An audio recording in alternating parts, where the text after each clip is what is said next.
God of masses Balakrishna ఈ పొంగల్ బరిలో డాకు మహారాజ్ తో ప్రేక్షకుల ముందుకొచ్చారు. జనవరి 12న థియేటర్స్ లోకి అడుగుపెట్టిన ఈ మూవీలో 2 విభిన్నమైన క్యారెక్టర్స్ లో బాలయ్య ప్రదర్శించిన నటనకి అభిమానులతో పాటు ప్రేక్షకులు ఫిదా అయ్యారు. ఒక రకంగా బాలయ్య మరోమారు తన నట విశ్వరూపాన్ని చూపించాడు. 130 కోట్ల రూపాయలకు పైగా వసూళ్లని కూడా రాబట్టిన డాకు మహారాజ్ సిల్వర్ స్క్రీన్ వద్ద బాలయ్యకు ఉన్న స్టామినాని మరోమారు చాటి చెప్పింది. ఇక రీసెంట్ గా డాకు మహారాజ్ ఒక అరుదైన రికార్డ్ ని అందుకుంది. ఇరాక్ దేశంలోని ప్రముఖ న్యూస్ పేపర్ డాకు మహారాజ్ గురించి ప్రస్తావిస్తూ హీరో క్యారెక్టర్ ని చాలా పవర్ఫుల్ గా రాబిన్ హుడ్ తరహాలో తీర్చిదిద్దారు. అద్భుతమైన సాంకేతికతని ఉపయోగించడంతో పాటు యాక్షన్ సన్నివేశాలు కూడా చాలా బాగున్నాయంటూ ఒక ఆర్టికల్ రాసుకొచ్చింది. దీంతో పాటు అందులో కథతో పాటు కలెక్షన్స్ ని కూడా పబ్లిష్ చేయడం విశేషం. దీంతో ఒక తెలుగు సినిమా గురించి ఇరాక్ దేశానికి చెందిన పేపర్లో రావడం చాలా గొప్ప విషయమని, ఇదిరా మా బాలయ్య సత్తా అంటూ కాలర్ ఎగరేస్తున్నారు నందమూరి ఫ్యాన్స్. పనిలో పనిగా సోషల్ మీడియా వేదికగా ఆర్టికల్ ని షేర్ చేసేస్తున్నారు. ఇక డాకు మహారాజ్ కి బాబీ దర్శకత్వం వహించగా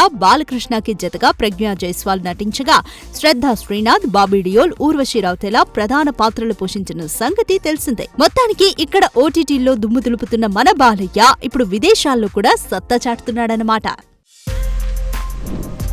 For more videos like this, subscribe Big TV channel.